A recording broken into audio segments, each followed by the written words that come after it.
Hi, I'm Angela and I'm currently studying Forensic Investigation, and welcome to an episode of Forensic Friday. Today I will be analysing the current Netflix TV programme, You. So I will be looking at the forensic processes that are presented in the TV programme. You is about a man called Joe Goldberg who runs a bookshop. One day a woman called Beck comes in and thus the story ensues. So of course this video is going to include spoilers for the TV programme, and due to what is in the TV programme and the nature of forensics itself, there may be some things in this video that aren't appropriate for all audiences. We will start with Series 1, Episode 3. In this specific clip we can see that Joe has murdered Benji and left him in the basement of the bookshop.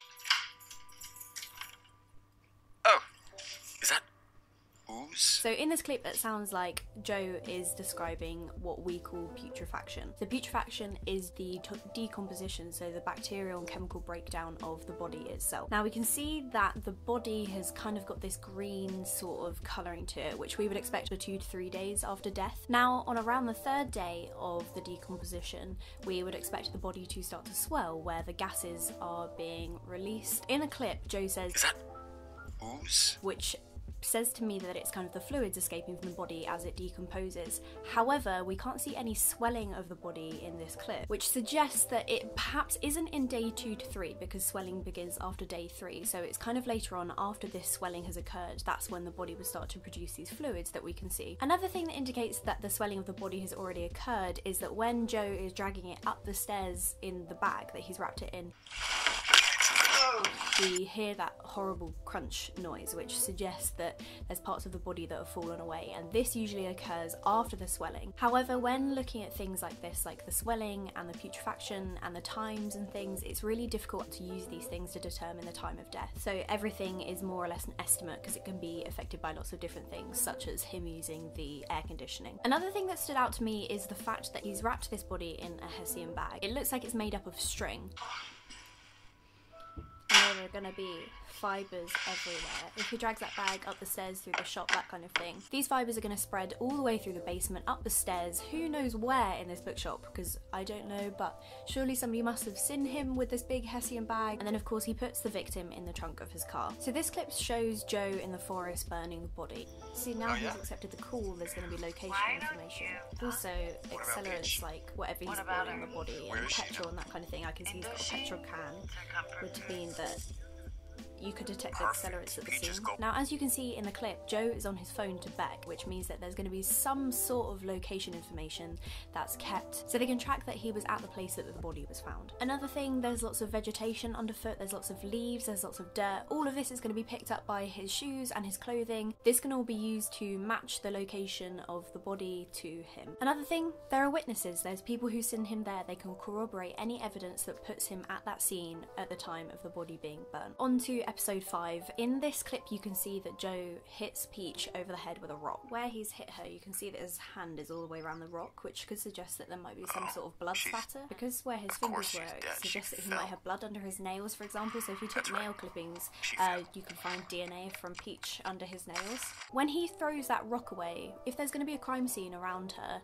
they're going to find that rock with her blood on it, so it's going to be clear that there was blunt force trauma. There also might be some sort of DNA that's left on the rock. If he's got the rock in his hand, he could leave DNA on it. I mean, it could nick his hand, any kind of rough edges. And yet again, he has run past people in this park. There's witnesses to say that they saw him there at the time of the assault. On to Episode 6. So, as we see in this clip, Joe pees in a jar.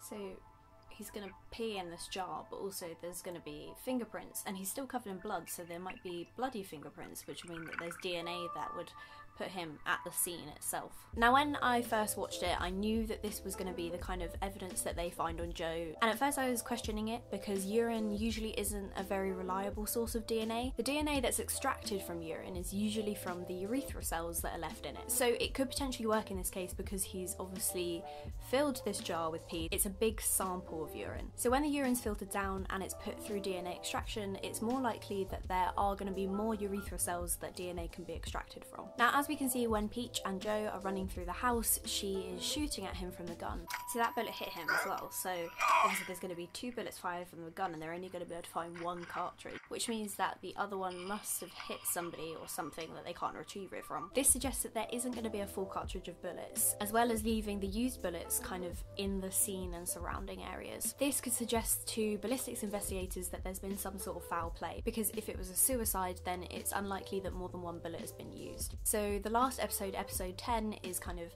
the climax of the TV programme. This is where Beck finds out what has gone on and Joe locks her in the basement and eventually ends up murdering her. So as you can see in the clip, I received the manuscript in the mail. It was odd, but Joe sends the manuscript to Blythe in the mail.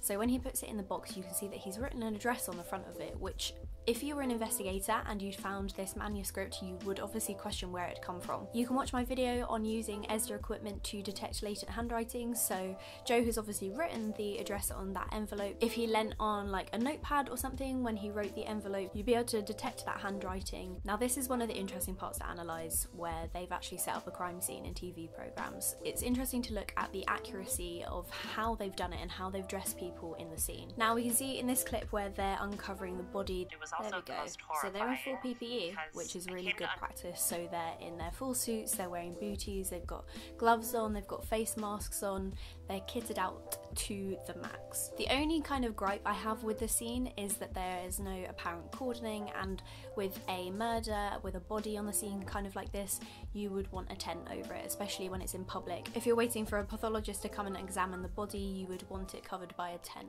So that has been a forensic analysis of You, the TV programme. I hope you've enjoyed this video. If there's any particular TV programmes you would like me to analyse from a forensic point of view, just leave them in the comments. But I hope you enjoyed this video, and thank you for watching.